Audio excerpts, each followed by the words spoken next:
सभी मित्रों को गुड मॉर्निंग। आप सभी का अपने चैनल के ऊपर स्वागत है। और आज जो हम बात करने जा रहे हैं वो बात करेंगे प्रशासनिक विधि की। प्रशासनिक विधि का पेपर बहुत नज़दीक है और उसी को देखते हुए हम चर्चा कर रहे हैं। लगभग इस क्लास से आपको सभी प्रश्न कवर हो जाएंगे और आपका काम हो जाएगा। ज़्यादा समय न लेते हुए हम आज जो प्रशासनिक विधि का जो हमारा पहला प्रश्न जो है उस पर हम चर्चा करते हैं। पहला प्रश्न यही है, प्रशासनिक विधि की परिभाषा क्या है? आइए देखते हैं, शुरू करते हैं। पहला प्रश्न है हमारे पास, प्रशासनिक विधि की परिभाषा दीजिए भाई। प्रशासनिक विधि क्या है? तो प्रशासनिक हमको शब्द से ही पता चल रहा है। प्रशासनिक यानी कि जो प्रशासन जो है उससे संबंधित क्या है भाई? कानून है। ठीक है, प्रशासनिक विधि को आप सरकारी अधिकारियों के लिए रूल बुक कह सकते हैं। ठीक है, प्रशासन में कौन होते हैं? प्रशासन में सरकारी अधिकारी होते हैं और अधिकारियों के लिए जो रूल बनाए जाते हैं उसको क्या बोलते हैं? प्रशासनिक विधि। ठीक है, और सरकारी अधिकारियों के लिए इसे क्या कह सकते हैं आप? रूल बुक कह सकते हैं प्रशासनिक विधि को। ठीक है, जब सरकार या उसके अधिकारी जैसे डीसी हो गए, पुलिस कमिश्नर हो गए या कोई भी सरकारी विभाग काम करते हैं तो उनके पास बहुत पावर होती है। प्रशासनिक विधि हमें तीन मुख्य बातें बताती है।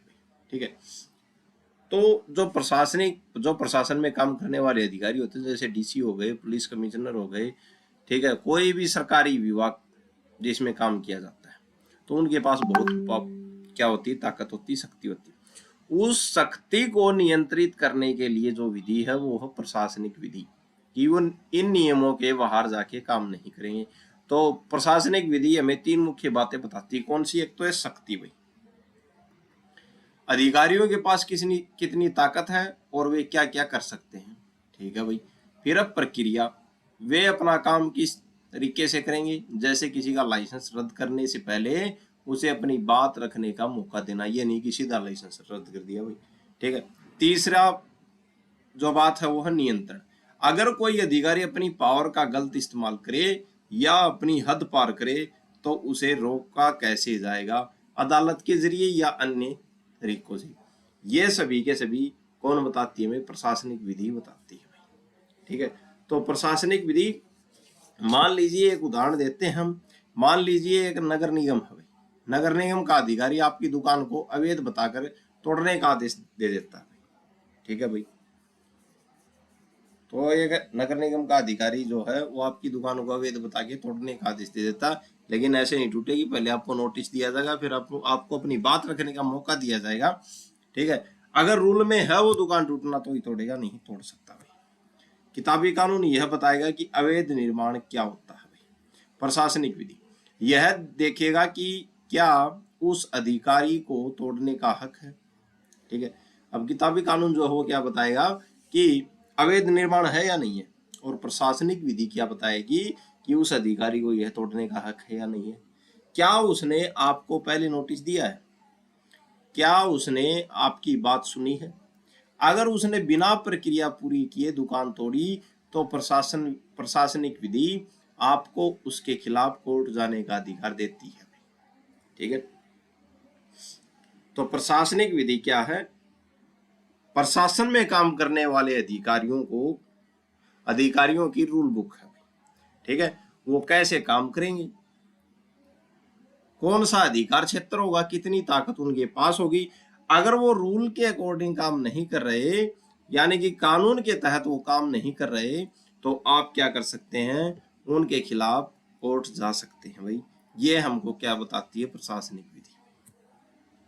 ठीक है, प्रशासनिक विधि यह मुख्य बिंदु देखते हैं इसके। यह प्रशासन चलाने की एक विधि है भाई। आ गई ना वही बात, क्या प्रशासनिक विधि? है प्रशासन चलाने की विधि है। इसका मकसद यह पक्का करना है कि सरकार जनता के साथ न्याय करे और मनमानी न करे भाई।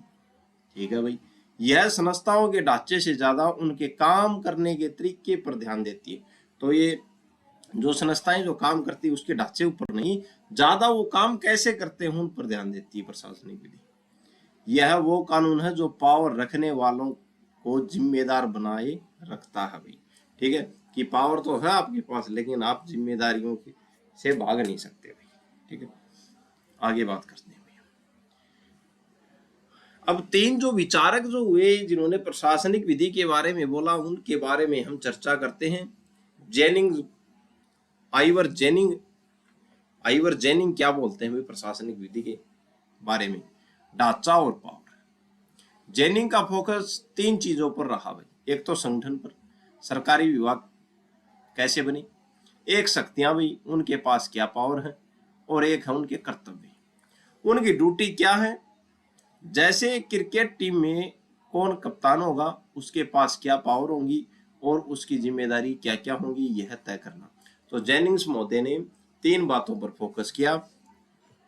ठीक है, कि प्रशासनिक विधि क्या है, कि सरकारी विभाग कैसे बने, उनके पास क्या पावर है और उनकी ड्यूटी क्या है। ये जेनिंग महोदय ने बात कही थी ढांचा और पावर की भी। फिर प्रोफेसर वेंड हुए, उन्होंने कहा काम और कंट्रोल।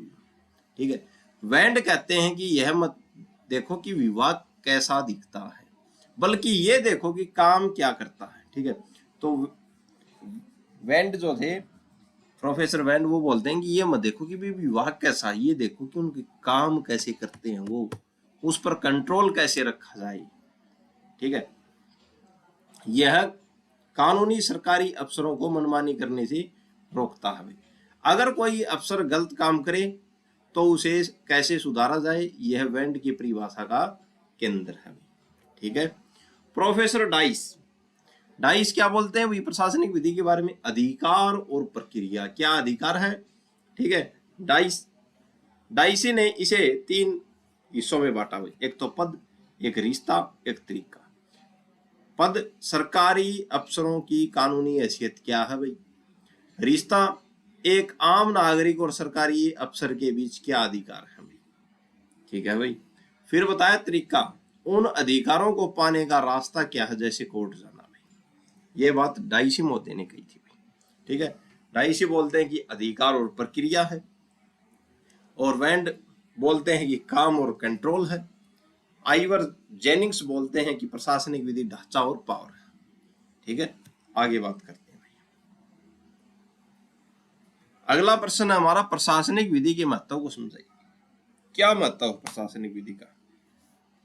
ठीक है, आज के समय में प्रशासनिक विधि क्यों जरूरी है, क्या महत्व है? तो मत इसके तीन मुख्य कारण हैं।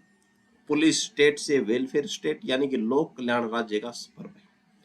पुराने जमाने में सरकार का काम सिर्फ बॉर्डर की रक्षा करना है। जो पुराने समय का जो पुराना समय था, उस समय सरकार का काम क्या था? बॉर्डर की रक्षा करना और चोरों को पकड़ना होता था। ठीक है, लेकिन आज सरकार अपनी पढ़ाई, सेहत, बिजली, पानी और यहाँ तक कि राशन का भी ध्यान रखती है। तो पहले समय में क्या होता था, सरकार का काम क्या होता था कि बॉर्डर की रक्षा करना, लेकिन आज के समय में क्या, सरकार पढ़ाई भी उपलब्ध करा रही है, सेहत के लिए भी, स्वास्थ्य के लिए भी सरकारी हॉस्पिटल उपलब्ध करवा रही है, बिजली भी उपलब्ध करवा रही है, पानी भी, और यहाँ तक कि राशन का भी ध्यान सरकार रख रही है। ठीक है भाई, जब सरकार इतने सारे काम करेगी तो उसे कानून की जरूरत पड़ेगी ताकि हर काम सही ढंग से हो। ठीक है भाई, दूसरा पॉइंट देखते हैं हम, सरकारी शक्तियों पर लगाम भाई। ठीक है, प्रशासनिक विधि का मतलब सरकारी शक्तियों पर लगाम लगाना भी। जैसे कि आपने बर्नार्ड का जिक्र किया भाई, जब सरकार को बहुत सारी पावर दी जाती है तो डर रहता है कि अधिकारी अपनी मनमानी तानाशाही न करने लगे। ठीक है भाई, ये प्रशासनिक विधि का अधिकारियों पर क्या महत्व है? शक्तियों पर लगाम लगाना। महत्व, प्रशासनिक विधि अधिकारियों को यह याद दिलाती है कि वे कानून के ऊपर नहीं है, यह उनकी शक्तियों पर नियंत्रण एवं संतुलन बनाए रखती है। ठीक है भाई, सरकारी शक्तियों पर लगाम लगाती है प्रशासनिक विधि।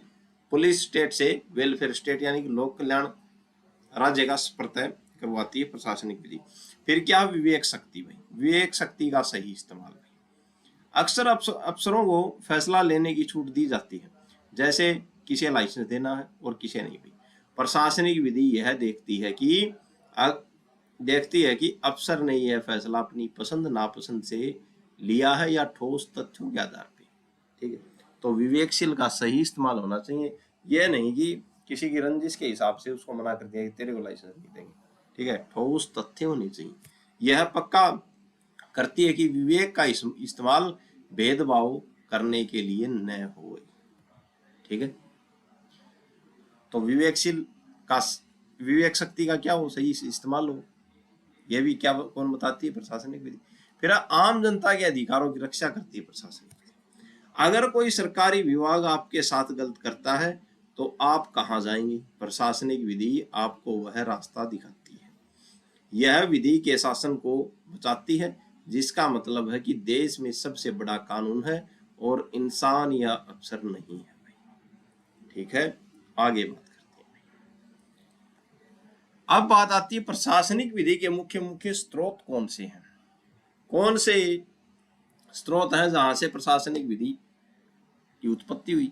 स्रोतों का मतलब है कि प्रशासनिक विधि का जो उत्पत्ति होना, स्रोत का मतलब है कि प्रशासनिक विधि की शक्तियां और नियम पैदा कहाँ से होते हैं। जैसे नदी किसी पहाड़ से निकलती है, वैसे ही प्रशासनिक विधि इन 4 जगहों से निकलती है। कौन कौन सी जगह? एक तो है संविधान, एक है विधायन, एक है अध्यादेश अधिसूचना या परिपत्र। ठीक है, और अगला है न्यायिक निर्णय। इन चारों से प्रशासनिक विधि का क्या होता है भाई, शक्तियां और नियम मिलते हैं इनसे। ठीक है, पहला है संविधान। सबसे बड़ा स्रोत प्रशासनिक विधि का है संविधान भाई। भारतीय संविधान भारत का सर्वोच्च कानून है। यह बताता है कि बड़े बड़े सरकारी विभाग कैसे बनेंगे। मिसाल के तौर पर यूपीएससी जो आईएएस अफसर चुनती है, या चुनाव आयोग कैसे काम करेगा, यह संविधान में लिखा है। ठीक है, यह अफसरों को पावर भी देती है कि उन पर लगाम भी लगाता है। ठीक है, तो ये अफसरों को पावर भी देती है, पावर भी देता है संविधान, और उन पर लगाम भी लगाता है भाई। ठीक है, जैसे फंडामेंटल राइट, अगर हमारे मौलिक अधिकारों का हनन होगा तो हम उनके खिलाफ जाएंगे सुप्रीम कोर्ट में। फिर दूसरा पॉइंट है विधायन। विधायन से क्या है, संसद द्वारा बनाए गए कानून।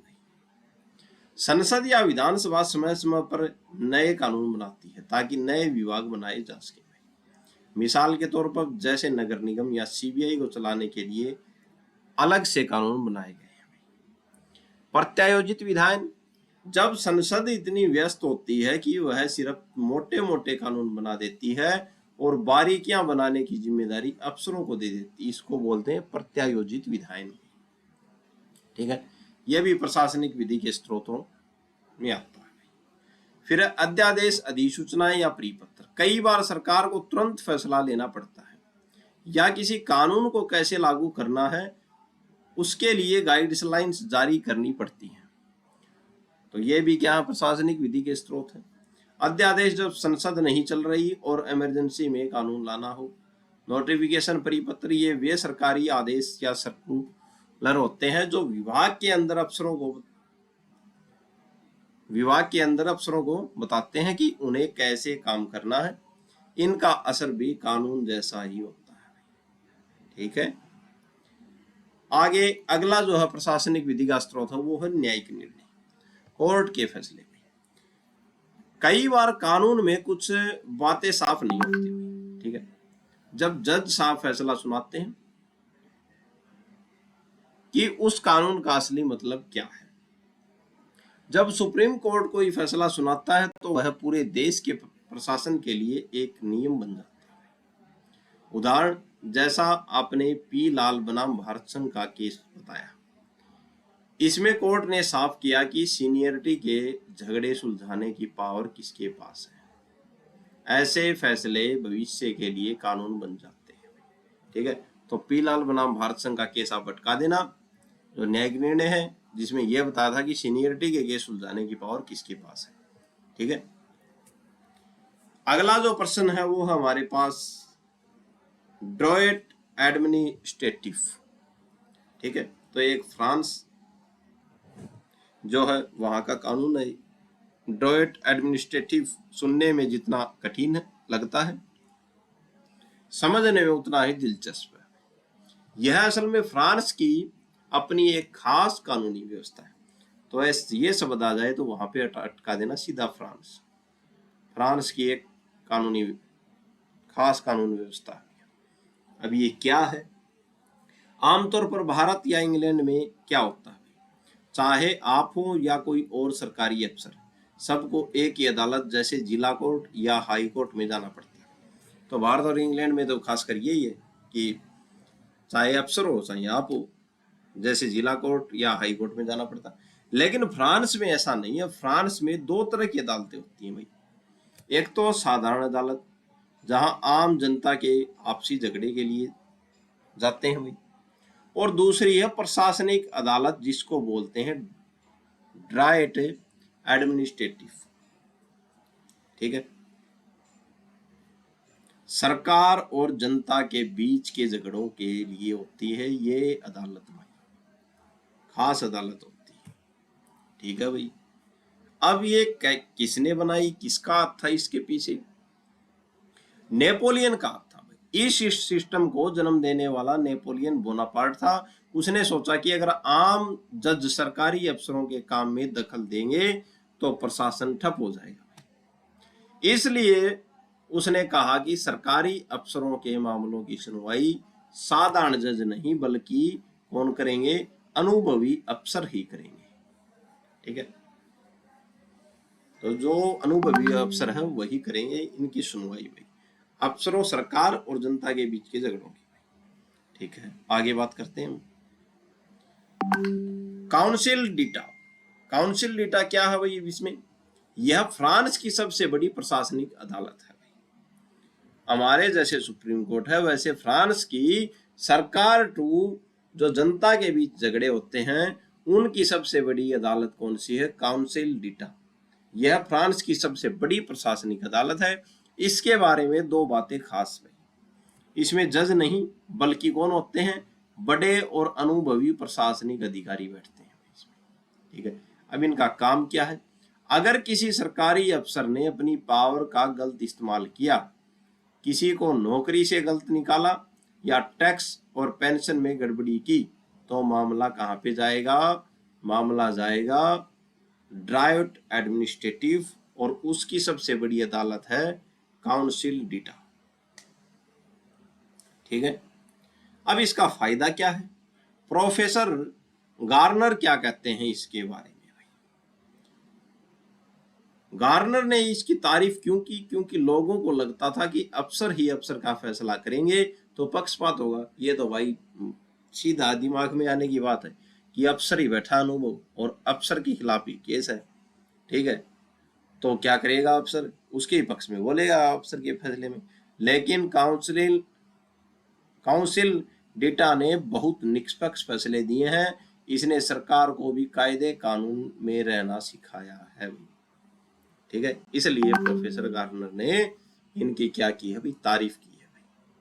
ड्राफ्ट एडमिनिस्ट्रेटिव का मतलब है प्रशासन का अपना अलग कानून और अपनी अलग अदालत। यह फ्रांस की देन है क्योंकि नेपोलियन इसके पीछे का दिमाग था। ठीक है, आगे बात करते हैं।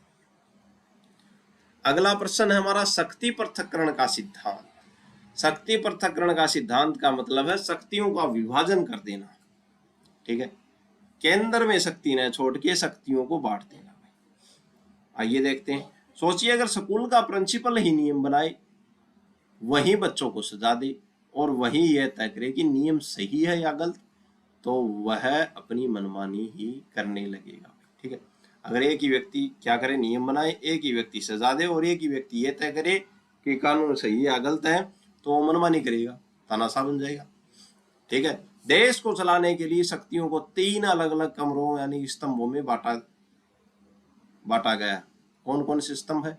एक तो है विधायिका, एक कार्यपालिका, एक न्यायपालिका। विधायिका का काम क्या है? कानून बनाना। कार्यपालिका का काम क्या है? कानून को लागू करवाना। ठीक है, और न्यायपालिका का काम क्या है? यह देखना कि कानून सही है या नहीं, और जो कानून तोड़े उसे सजा देना, जैसे सुप्रीम कोर्ट या हाई कोर्ट। ठीक है। वेंड एंड एवं फिलिप्स, वेंड एवं फिलिप्स ने 3 शर्तें बताई हुई इसकी शक्ति पृथक्करण की। कौन कौन सी बताई? एक आदमी एक ही काम। जो इंसान कानून बना रहा है वही उसे लागू न करे और वही जज न बने भाई। तो एक आदमी एक ही काम करे, या तो कानून बनाए या उसको लागू करवाए या सजा दे।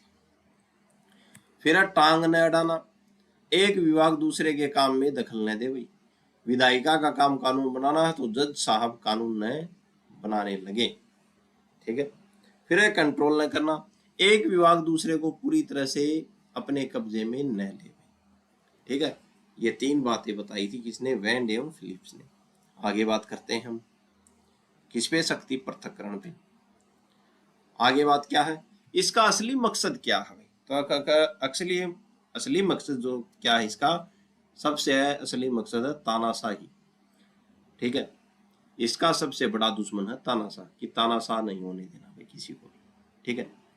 अगर सारी पावर एक ही हाथ में आ जाएगी तो वह इंसान भस्मासुर बन जाता है। ठीक है। शक्ति पृथक्करण यह पक्का करता है कि शक्ति का विकेंद्रीकरण न हो। ठीक है। शक्ति का केंद्रीकरण नहीं होना चाहिए भाई। ठीक है। शक्ति बटी रहनी चाहिए। यह स्वेच्छाचारिता यानी अफसर या नेता की अपनी मर्जी पर रोक लगाती है। ठीक है। तो यह था शक्ति का पृथक्करण, शक्तियों को बांटना भाई।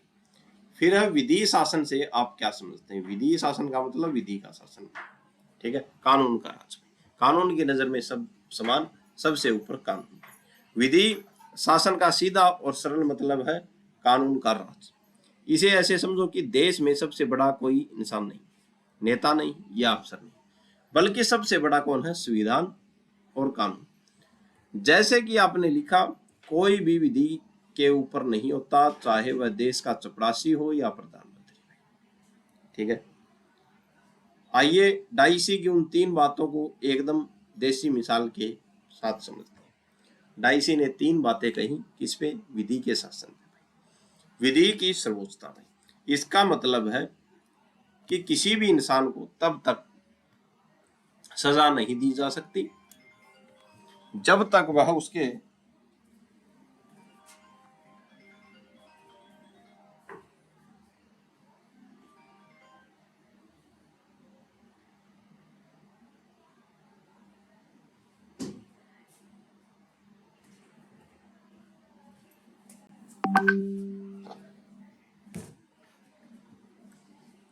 तो क्या है विधि की सर्वोच्चता का मतलब? क्या है कि इसका मतलब यह है कि किसी भी इंसान को तब तक सजा नहीं दी जा सकती जब तक उसने किसी कानून को न तोड़ा हो। ठीक है। सरल शब्दों में बात कहें, पुलिस अपनी मर्जी या गुस्से में आपको जेल में नहीं डाल सकती। ठीक है। उन्हें यह साबित करना होगा कि आपने कौन सा नियम तोड़ा है, कानून ही क्या है भाई, बॉस है इसमें। ठीक है। तो कानून की सर्वोच्चता, ये बात कही डाइसी ने पहली। दूसरी बात कही, विधि के समक्ष सब समान है। ठीक है।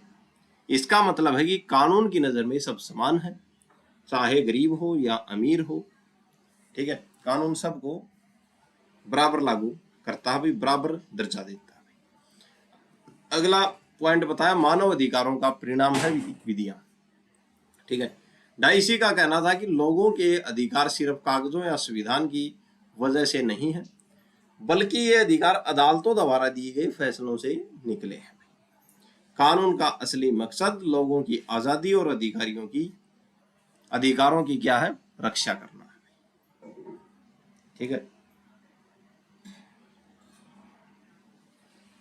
अब प्रोफेसर गुडहर्ट की बात की चर्चा करते हैं। प्रोफेसर गुडहर्ट ने बहुत गहरी बात कही है। सरकार विधि से क्या है? पराजित होती है, न कि विधि सरकार से। तो गुडहर्ट बोलते हैं कि सरकार जो है वो किससे बनती है? विधि से बनती है, न कि विधि सरकार से। ठीक है। सरकार किसके अंतर्गत चलती है? विधि के अंतर्गत, न कि विधि सरकार के अंतर्गत। ठीक है, इसका मतलब है कि सरकार कानून नहीं चलाती, बल्कि कानून सरकार को चलाता है। सरकार वही कर सकती है जिसकी इजाजत कानून देता है। अगर सरकार अपनी मर्जी से कानून बदल ले तो वह विधि शासन नहीं, तानाशाह कहलाएगी। ठीक है, तो वो विधि शासन नहीं होगा, वो क्या होगा, तानाशाह होगा अगर सरकार कानून। एक राजा था, कहानी सुनाते हैं आप, जो बहुत शक्तिशाली था। उसने सोचा कि वह जिसे चाहे सजा दे सकता है, लेकिन उस देश में विधि शासन लागू हो गया। अब राजा को भी लाल बत्ती पर रुकना पड़ा, और अगर वह किसी की जमीन छीने तो उसे भी कोर्ट में जवाब देना पड़ता। यह कानून का राज है, जहां लाठी की नहीं बल्कि नियम चलती है। ठीक है, आगे बात करते हैं। अगला प्रश्न है हमारा, प्रशासनिक अधिकरण। अधिकरण का मतलब है ट्रिब्यूनल, ट्रिब्यूनल का मतलब है न्यायालय, न्यायालय मतलब स्पेशल कोर्ट। प्रशासनिक अधिकरण क्या है भाई? ठीक है, इसे आप स्पेशल कोर्ट कह सकते हैं, जहां जज की जगह अक्सर विषय के एक्सपर्ट बैठते हैं। ठीक है, तो प्रशासनिक अधिकरण क्या है? एक स्पेशल कोर्ट है जहां पर जज नहीं, जज की जगह कौन बैठते हैं? अक्सर जो विषय जो होता है, जिस विषय के ऊपर बात चलनी है, जिस विषय के बारे में केस है, तो उस विषय के एक्सपर्ट बैठते हैं, उनके अनुभवी बैठते हैं। यह क्या है? नॉर्मल अदालतों जैसे डिस्ट्रिक्ट कोर्ट या हाई कोर्ट में हर जगह हर तरह के केस जाते हैं, जैसे चोरी के भी गए, मर्डर के भी, जमीन या झगड़े आदि। ठीक है, इसकी वजह से वहां बहुत भीड़ होती हुई और फैसला आने में सालों लग जाते हैं। ठीक है भाई, इसलिए कुछ खास तरह के विवादों जैसे सरकारी कर्मचारियों की नौकरी के झगड़े या टैक्स के मामले को जल्दी सुलझाने के लिए ट्रिब्यूनल बनाए गए। यह काम तो न्यायपालिका जैसा करता है, लेकिन इन्हें बनाता प्रशासन है। ठीक है, तो ये काम तो कैसे करेगा? न्यायपालिका जैसा, लेकिन इसको बनाता कौन है? प्रशासन बनाता है बीच में। ठीक है भाई, यह कैसे काम करता है? एक्सपर्ट लोग बैठते हैं बीच में। यहाँ सिर्फ जज नहीं बैठते। मान लीजिए टैक्स का मामला है, तो यहाँ टैक्स डिपार्टमेंट के रिटायर्ड बड़े अफसर और कानून के जानकार दोनों बैठते हैं। इसमें कानून के जानकार भी बैठेंगे और कौन बैठेगा? रिटायर्ड अफसर भी बैठेंगे, जिसको फील्ड की नॉलेज हो। इससे फैसला क्या है? टेक्निकल रूप से सही और जल्दी आता है। ठीक है भाई, कम औपचारिकता क्यों हो भाई अब इसकी? यह नॉर्मल कोर्ट की तरह बहुत ज्यादा लंबी चौड़ी कागजी कार्रवाई नहीं करता। यहाँ प्राकृतिक न्याय के आधार पर काम होता है। ठीक है, दोनों पक्षों को सुना जाएगा, दोनों पक्षों को सुन के जिसकी गलती है उसकी बता देंगे। ठीक है, और कानून के जानकार भी बैठेंगे, और जो जिस फील्ड का मामला है तो उस फील्ड के अफसर भी बैठेंगे, जो रिटायर्ड अफसर है, अनुभवी अफसर हैं काफी, कि इसमें ये फैसला होना है। कोर्ट के फैसले का सार। आपने जो केस लिखे हैं भारत बैंक और दुर्गा शंकर, उनका मतलब बहुत सीधा। सुप्रीम कोर्ट ने कहा कि भले ही ये ट्रिब्यूनल पूरी तरह से अदालत न हो, लेकिन अगर ये न्याय करने का काम कर रहे हैं तो ये सुप्रीम कोर्ट की निगरानी में आएंगे भाई। धारा 100 आर्टिकल 136 में। ठीक है, तो भारत बैंक और दुर्गा शंकर के मामले में कोर्ट ने बात कही थी कि भले ही ये क्या है, अदालत की तरह न हो, ठीक है, लेकिन ये न्याय तो कर रहे हैं। ठीक है, न्याय का काम तो कर रहे हैं, तो ये सुप्रीम कोर्ट की निगरानी में आएंगे आर्टिकल 136 के तहत। यानी ट्रिब्यूनल कोई भी मनमानी फैसला नहीं दे सकता। अगर वह गलत करेगा तो सुप्रीम कोर्ट उसे सुधार सकता है। बस शर्त यह है कि वह ट्रिब्यूनल सच में फैसला सुनाने वाला होना चाहिए, सिर्फ ऑफिस का काम करने वाला नहीं है भाई। ठीक है, आगे बात करते हैं। एक उदाहरण से समझते हैं। मान लीजिए आप एक सरकारी टीचर हैं और आपकी सीनियरिटी को लेकर विभाग से झगड़ा हो गया। ठीक है, आप नॉर्मल सिविल कोर्ट जाने की बजाय आप कहाँ पे जाएंगे? कैट जाएंगे। कैट मतलब सेंट्रल जो प्रशासनिक ट्रिब्यूनल जो है, अधिकरण जो है, वहां जाएंगे। वहां आपको जल्द न्याय मिलेगा, क्योंकि वहां बैठने वाले लोग जानते हैं कि सरकारी सर्विस के नियम क्या है।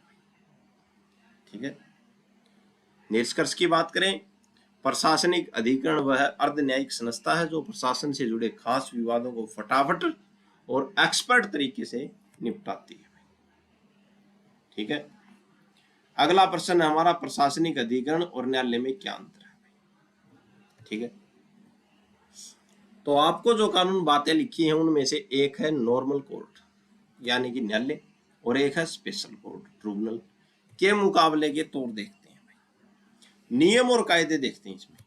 न्यायालय यह कानून बहुत सख्त होता है, जैसे फिल्मों में देखते हैं कसम खाना, सबूत पेश करना, और जो है बीएनएस, सीआरपीसी, सीपीसी के कड़े नियमों का पालन करना। जजों को इन नियमों से बंधे रहना पड़ता है। ठीक है, नियमों से बाहर जाके फैसला नहीं दे सकते। वहीं अधिकरण जो है, यहाँ नियम थोड़े लचीले होते हैं। इनका मुख्य मकसद है लंबी कानूनी प्रक्रिया में उलझने के बजाय प्राकृतिक न्याय यानी दोनों पक्षों की बात सुनकर जल्दी फैसला करना। ठीक है भाई। एक्सपर्ट बनाम जर्नल, ठीक है।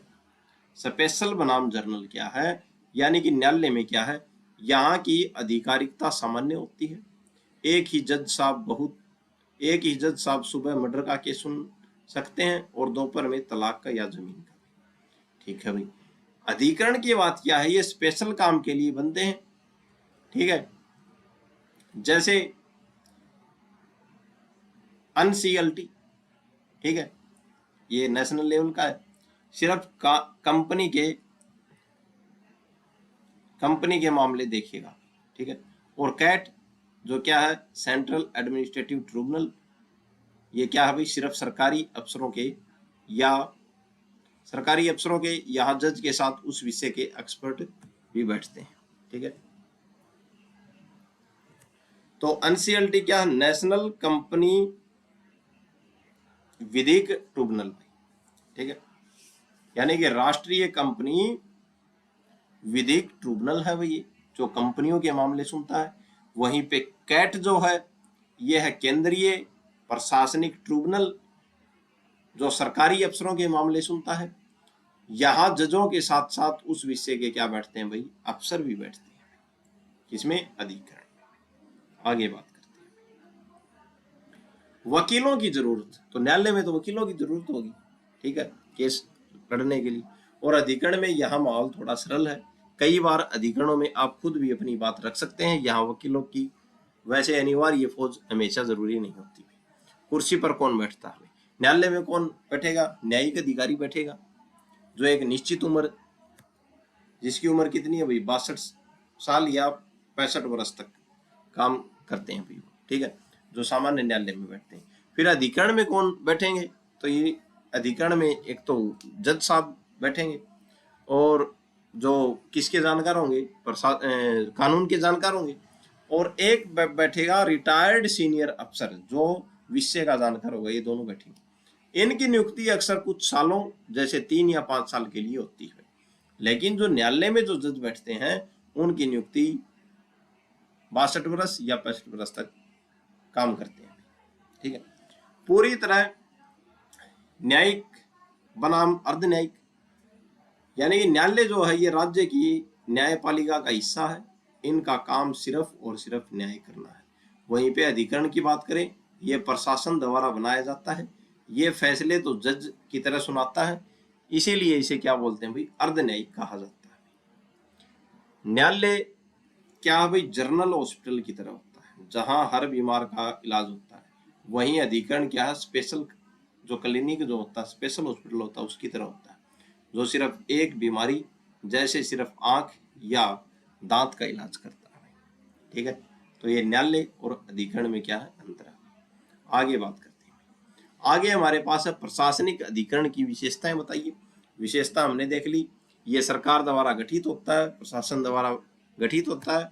आजादी और निष्पक्षता की जो बात करें तो वो क्या है, इन्हें भले ही इन्हें सरकार बनाती है लेकिन काम करते समय पूरी तरह क्या होते हैं, स्वतंत्र होते हैं।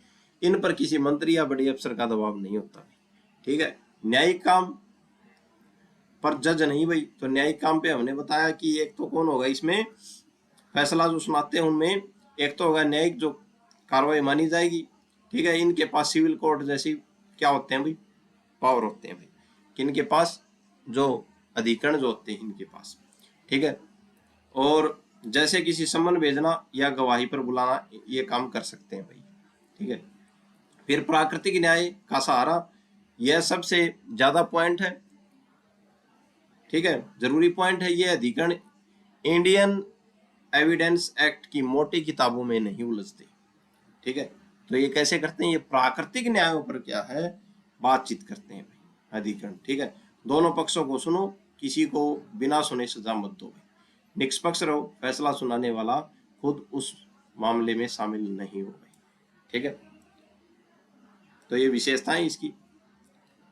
आगे बात करें, पेचीदगियों से आजादी इनको। नॉर्मल कोर्ट में तारीख पर तारीख इसलिए मिलती है क्योंकि वहां सबूत और गवाह की प्रक्रिया बहुत जटिल होती है। अधिकरणों में यह सब बहुत लचीला है ताकि फैसला जल्दी आ सके। विषय के विशेषज्ञ यहाँ सिर्फ कानूनी जज नहीं होते बल्कि उस फील्ड के एक्सपर्ट भी होते हैं। जैसे टैक्स ट्रिब्यूनल में वो अफसर बैठते हैं जिन्होंने पूरी उम्र टैक्स के मामले संभाले हों। अधिकरण एक ऐसी जगह है जहां तकनीकी बारीकियों की बजाय सच्चाई और जल्द न्याय को ज्यादा महत्व दिया जाता है, ठीक है। प्रशासनिक अधिकरण का गठन कैसे होता है भाई, ठीक है। अब प्रशासनिक अधिकरण के गठन के बारे में हम बात करते हैं। इसे आप एक कमेटी की तरह देख सकते हैं जिसे सरकार खास मकसद के लिए बनाती है। कौन बनाता है भाई, केंद्र सरकार। कौन बनाएगी भाई, कैट बनाएगी, ठीक है। जो केंद्रीय जो ट्रिब्यूनल है उसको कौन बनाएगा, केंद्र सरकार। दिल्ली में मुख्य ब्रांच होगी भाई इसकी। और राज्य सरकार को क्या बनाएगी, राज्य सरकार बनाएगी राज्य ट्रिब्यूनल, ठीक है। जब कोई राज्य सरकार रिक्वेस्ट करती है तब केंद्र सरकार उस राज्य के लिए क्या बनाती है भाई, ट्रिब्यूनल या अधिकरण बनाती है, ठीक है। अब संयुक्त यानी कि दो राज्यों का भी हो सकता है भाई। अगर दो या दो से अधिक राज्य यानी कि पंजाब और हरियाणा चाहे तो उनके लिए एक ही साझा अधिकरण भी बना सकते हैं, लेकिन रिक्वेस्ट करनी पड़ेगी किससे, केंद्र सरकार से भाई, ठीक है। आगे बात करते हैं भैया। आगे है टीम में कौन कौन होता है। तो ये जो बनता है तो इसमें कौन कौन होता है, इसकी टीम में तीन मुख्य पद होते हैं। किस किसके, एक तो अध्यक्ष होगा, एक उपाध्यक्ष होगा और एक सदस्य होंगे। अध्यक्ष सबसे बड़ा अधिकारी होता है इसमें, उपाध्यक्ष उनकी मदद करने के लिए होता है अध्यक्ष की, और सदस्य जो केस सुनते हैं भाई, ठीक है। सदस्यों के प्रकार भाई, सदस्य हमने पहले देख ली, न्यायिक होंगे, प्रशासनिक होंगे भाई, ठीक है। न्यायिक सदस्य जो कानून के जानकार होंगे, और प्रशासनिक सदस्य वो सीनियर आईएएस या सरकारी पावर अफसर होते हैं जिन्हें प्रशासन का लंबा अनुभव हो भाई। फायदा क्या है इसका, कानून के जानकार प्लस सिस्टम का अनुभव, सटीक फैसला करेंगे। नियुक्ति की बात करें, इसमें नियुक्ति और कार्यकाल। नियुक्ति इनकी नियुक्ति राष्ट्रपति करते हैं, लेकिन राष्ट्रपति जी अपनी मर्जी से नहीं बल्कि भारत के मुख्य न्यायाधीश की सलाह पर करेंगे भाई, ठीक है, सलाह लेकर करते हैं। समय की बात करें, ये लोग 5 साल के लिए चुने जाते हैं भाई। उम्र सीमा की बात करें, अध्यक्ष व उपाध्यक्ष की उम्र कितनी है, 65 वर्ष। या तो 5 साल पहले हो गए या 65 वर्ष के हो गए, तब क्या होता है, यहाँ से ये रिटायर हो जाते हैं। बाकी सभी सदस्यों की उम्र कितनी है, 62 वर्ष तक की है, ठीक है। आगे बात करते हैं हम। आगे अगला प्रश्न हमारे पास आ गया, लोक निगम की परिभाषा दीजिए, इसका मतलब क्या है भाई।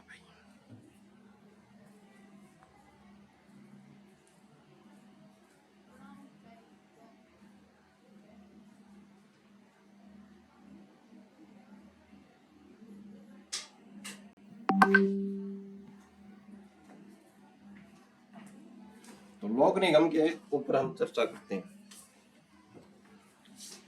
ये जो बात है लोक निगम, हमने जो कंपनी लॉ थी उसमें भी हमने ये टॉपिक देखा था, ठीक है। आइए फिर से बात करते हैं। लोक निगम पब्लिक कॉर्पोरेशन को एक आसान और देसी भाषा में समझते हैं। आपने जो परिभाषा लिखी उनमें से एक शब्द बार बार आ रहा है जिसे बोलते हैं मिश्रित संस्था, ठीक है। तो ये क्या होती है, मिश्रित संस्था होती है लोक निगम। इसका सीधा सा मतलब है सरकारी पावर प्लस प्राइवेट कंपनी जैसी फुर्ती, ठीक है। लोक निगम क्या है, इसे ऐसे समझो कि सरकार ने एक ऐसी संस्था बनाई जो सरकारी लेकिन वह किसी सरकारी विभाग जैसे कचहरी या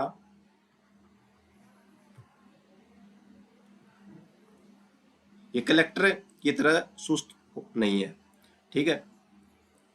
वह एक बिजनेस कंपनी की तरह काम करती है भाई, ठीक है।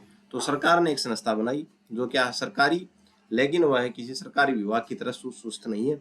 तो कैसे है, वह एक बिजनेस कंपनी की तरह काम करती है। सरकारी हिस्सा भाई, इसका मालिक सरकार होती है और पैसा जनता लगाती है भाई इसमें, ठीक है। प्राइवेट हिस्सा, इसे चलाने का तरीका प्राइवेट कंपनी जैसा होता है, फटाफट फैसले लेना और मुनाफा काम पर ध्यान देना, ठीक है। उदाहरण देखते हैं LIC। LIC में किसका पैसा लगा, पूरा का पूरा कंपनी तो सरकारी है लेकिन पैसा किसका लगा, जनता का लगा, जनता पैसे लगा रही है, फिर फटाफट काम कर रही है। एयर इंडिया जो पहले क्या थी, निगम था, ठीक है। आइए आगे बात करते हैं विचारकों की बात का सार। दुर्गादास बसु, यह सरकारी विभाग और प्राइवेट कंपनी का मिक्सचर है, ठीक है। विभाग कौन सा है, सरकारी, लेकिन काम कैसे करती है, काम प्राइवेट की तरह करती है। इसे इसलिए बनाया गया ताकि प्राइवेट हाथों से काम लेकर जनता की भलाई के लिए सरकारी कंट्रोल में चलाया जा सके भाई, ठीक है। ये बोलते हैं दुर्गादास बसु भाई, ठीक है। अगले प्रोफेसर वेंड क्या बोलते हैं, यह सरकार के पुराने और उबाऊ ढांचे से बाहर रहकर एक कंपनी की तरह काम करती है, कौन सी, लोक निगम भाई। फिर प्रोफेसर गार्नर ये बोलते हैं कि यह सरकारी और प्राइवेट के बीच का क्या है, रास्ता है, ठीक है सरकारी लेकिन काम प्राइवेट की तरह करती है। आगे बात करते हैं लोक निगम का महत्व। तो 4 बड़ी वजह है इसके महत्व की, लाल फीता सा इसे आजादी। सरकारी विभागों में फाइलें एक मैच से दूसरी मैच तक जाने में महीने लग जाते हैं। लोक निगम में मैनेजर के पास पावर होती है कि वह तुरंत फैसला ले, ठीक है। तो लाल फीता सही से आजादी। फिर है लोक कल्याण, इसका मकसद सिर्फ पैसा कमाना नहीं बल्कि जनता की सेवा करना है। जैसे LIC का नारा, जिंदगी के साथ भी जिंदगी के बाद भी। फिर आर्थिक न्याय, यह अमीर गरीब की खाई कम करने और देश की अर्थव्यवस्था को मजबूत करने में मदद करता है, ठीक है भाई। फिर नौकरशाही पर लगाम, यहाँ बाबूगिरी कम और क्या है, प्रोफेशनलिज्म ज्यादा होता है। यह सरकारी कड़कपन और प्राइवेट लचीलेपन का क्या है, मेल है, ठीक है। फिर है याद रखने के लिए, सरकारी विभाग में टायर फटने पर फाइल ऊपर जाएगी, मंजूरी आएगी तब नया टायर मिलेगा, ठीक है। कि सोचिए एक सरकारी बस डिपो है और एक लोक निगम की बस है भाई। तो सरकारी डिपो में तो क्या होगा भाई, पहले टायर फट गया तो उसकी फाइल ऊपर जाएगी, ऊपर जाने के बाद तब मंजूरी मिलेगी, तब नया टायर आगे उसमें डलेगा। लेकिन लोक निगम में क्या है, लोक निगम में मैनेजर के पास बजट और पावर है भाई, वह तुरंत टायर खरीदेगा और बस सड़क पर ले आएगा भाई, ठीक है। लोक निगम सरकार का वह हाथ है जो व्यापारिक क्या है, व्यापारिक जो चलत है के साथ समाज सेवा करता है भाई। व्यापारिक जो अपलता है उसके साथ समाज की सेवा करता है। तो लोक निगम वह हाथ है सरकार का जो व्यापारिक के साथ क्या करता है भाई, समाज की सेवा करता है व्यापार के साथ। आगे बात करते हैं, आगे है लोक निगम के लक्षण क्या है। तो लोक निगम के लक्षण हमने बता दिए, सरकार का मालिकाना हक है, विशेष कानून से जन्म है इसका, अलग कानूनी पहचान है इसकी, सरकारी पावर की सीमा है, ठीक है। लोक निगम के लक्षणों को समझना बहुत आसान है, इसे आप एक ऐसी सरकारी कंपनी की तरह देखें जिसकी आपको एक अलग पहचान होती है, ठीक है। सरकार का मालिकाना हक, इसका सबसे बड़ा लक्षण यह है कि इसका असली मालिक कौन होता है, सरकार होती है। इसमें लगा सारा पैसा किसका होता है, जनता यानी सरकार का होता है। विशेष कानून से जन्म, यह किसी साधारण रजिस्ट्रेशन से नहीं बनती, इसे बनाने के लिए संसद या विधानसभा में एक खास कानून पास किया जाता है। वही कानून बताता है कि इस नियम की पावर क्या होगी, इस निगम की पावर क्या होगी, यह क्या काम करेगा।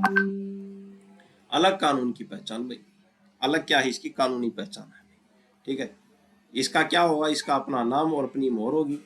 यह अपने नाम और जमीन खरीद सकती है भाई।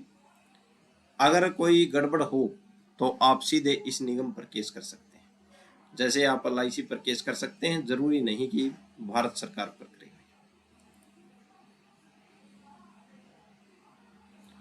अपनी पावर की सीमा, लोक निगम सिर्फ वही काम कर सकता है जो उसके कानून में लिखा। अगर वह अपनी पावर के बाहर जाकर कुछ करता है तो उसे आधिकारिकता माना जाता है, यानी वह गैर कानूनी होता है। ठीक है, आगे बात करते हैं स्वायत्तता और खुद का बजट। तो ये स्वायत्त होती है, ठीक है, इनकी अपनी खुद की तिजोरी होती है। इन्हें छोटे छोटे कर्जों के लिए बार बार सरकार के पास हाथ नहीं फैलाना पड़ता। राज्य का हिस्सा में, ठीक है, तो आर्टिकल 12 भारतीय संविधान, आर्टिकल 12 यह सरकार के लिए काम करती है। इसलिए सुप्रीम कोर्ट जैसे राजस्थान बिजली बोर्ड वाले केस में ने इसे क्या कहा, संविधान के अनुच्छेद 12 के तहत राज्य माना था। ठीक है, इसका मतलब है अगर यह निगम आपके मूल अधिकारों का उल्लंघन करे तो आप इसके खिलाफ कोर्ट जा सकते हैं। कर्मचारियों की स्थिति, यहाँ एक पेच है। इसके कर्मचारी सरकारी काम तो करते हैं, लेकिन उन्हें संविधान के अनुच्छेद 311 वाला सुरक्षा कवच जो IAS अधिकारी या सीधे सरकारी अफसर को मिलता है, नहीं मिलता। इनके लिए निगम के अपने सर्विस रूल होते हैं। ठीक है, लोक निगम एक संस्था है जिसे सरकार ने आजादी दी है ताकि वह बिना किसी बाबूगिरी के एक प्रोफेशनल कंपनी की तरह जनता की सेवा कर सके। ठीक है, आगे बात करते हैं। अगला प्रश्न है हमारे पास, भारत में कितने प्रकार के लोक निगम हैं भाई। ठीक है, तो अब लोक निगम कितने प्रकार के हैं, तो एक तो है वाणिज्यिक के निगम, एक है विकास निगम, एक है सामाजिक सेवा निगम। ठीक है, और एक है हमारे पास वित्त निगम। ठीक है, तो भारत में कितने प्रकार के लोक निगम हैं। भारत में लोक निगमों का आना एक तरह से सरकार का बिजनेस अवतार है। ठीक है, कि सरकार क्या कर रही है, बिजनेस अवतार के रूप में। जब सरकार ने सोचा कि उसे सिर्फ राज नहीं करना बल्कि देश को आर्थिक रूप से भी खड़ा करना है, तब उसने इस निगम को बनाया। ठीक है भाई, वाणिज्य के निगम, इनका मुख्य काम व्यापार और सेवाएं देना है। ये बाजार में एक कंपनी की तरह काम करते हैं और अपनी सेवाओं के बदले पैसा लेते हैं भाई। ठीक है भाई, फिर मिसाल एयर इंडिया, टाटा के पास जाने से पहले एयर इंडिया किसकी थी, भारत की। LIC बीमा बेचना, BSNL, इनका मकसद सेवा के साथ साथ आर्थिक स्थिरता। ठीक है, तो ये कंपनियां हैं, ये वाणिज्य का काम जो इन्होंने किया, एयर इंडिया, LIC और BSNL। ठीक है, जो सेवा की है इन्होंने। ठीक है, व्यापार और सेवाएं देती है। फिर विकास निगम, इनका जन्म किसी खास क्षेत्र या इंडस्ट्री के लिए विकास के लिए होता है। ठीक है, जहां प्राइवेट कंपनियां रिस्क नहीं लेती वहां सरकार ये निगम बनाती है। ठीक है,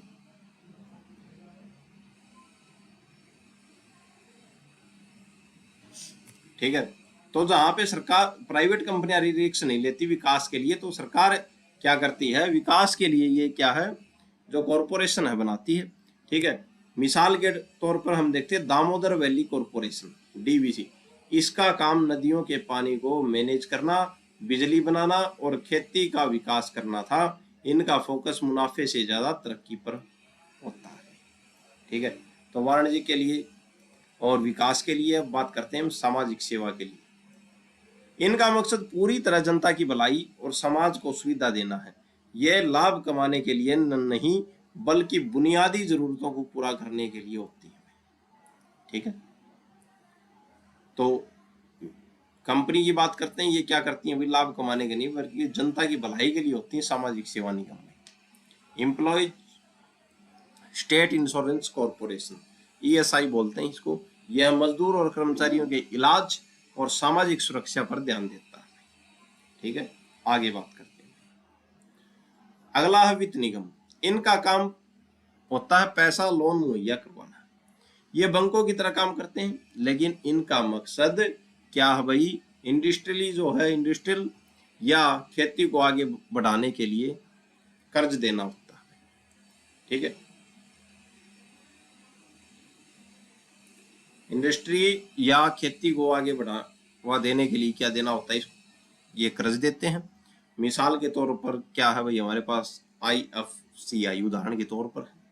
ठीक है, फाइनेंस कॉरपोरेशन ऑफ इंडिया, फिर स्टेट फाइनेंस कॉरपोरेशन।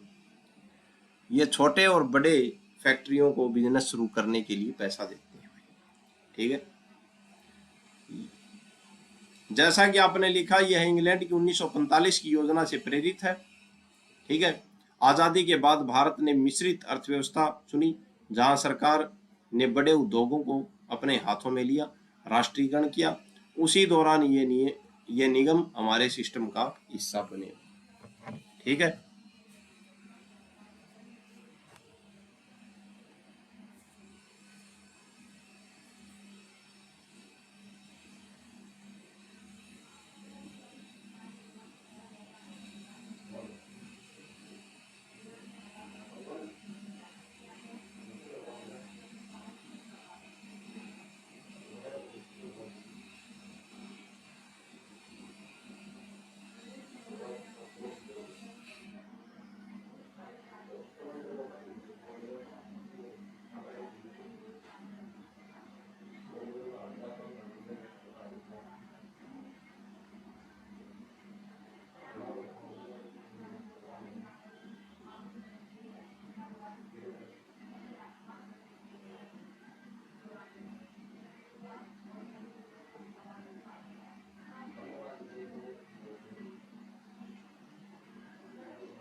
अगला प्रश्न क्या है हमारा, उस पर हम चर्चा करते हैं।